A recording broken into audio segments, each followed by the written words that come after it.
Halipat suippa taas karvapallerot. Tällä videolla mä teen teille yhden kynnen, eli mä näytän nyt miten minä rakennan kynnet täällä mun studiolla ihan oikeastaan jokaiselle.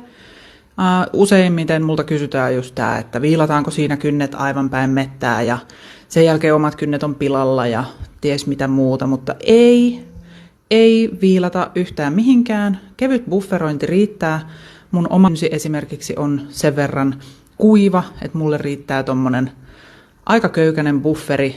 Sitten tulee alkoholit ja preppausaineet ja tässä laitan rubber basein. Toinen kysymys, mitä usein multa kysytään, että liimaanko mä siihen kynnen päähän semmoisen muovisen tipin, niin en liimaa. Me rakennetaan muotin avulla kaikille kustomoitu, täysin siihen omaan kynteen sopiva kärki. Ja tässä mä käytän Dark Eco rakennegeeliä, joka on kova, soveltuu hyvin tommoselle hyvin voivalle kynnelle.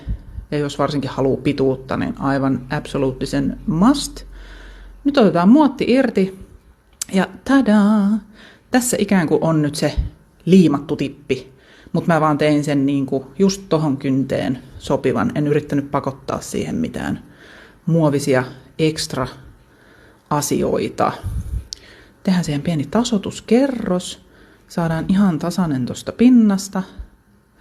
Ja sitten tulee tämä itse rakennemassa rakennus. Eli ensin tehdään tuommoinen slip layer. Ja sitten otetaan glöntsä rakennegeeliä. Ja se siihen kynnelle ja ruvetaan huispaamaan kuin kakkua koristeltaisiin. Näin tämä mulle joskus kuvailtiin. Sitten vähän tasotellaan ja mä käännän usein vielä kynnen ylös alaisin, niin sitten painovoima vetää sen massan siihen keskelle. Mutta mulla oli käsi sitten vähän vinossa siellä uunissa, niin pikkusen viilataan. Otetaan tuolta ulkosyrjältä se isoin massa pois. Mutta mulla on aika hyvä toi kynsinauha-alueen alue, niin mun ei tarvitse siellä oikeastaan viilata. Et suuri osa viilauksesta tapahtuu kärjessä. Ja varsinkin kun on näin pitkä kynsi kyseessä, niin ihan sillä minimal filingilla en tätä onnistunut tekemään.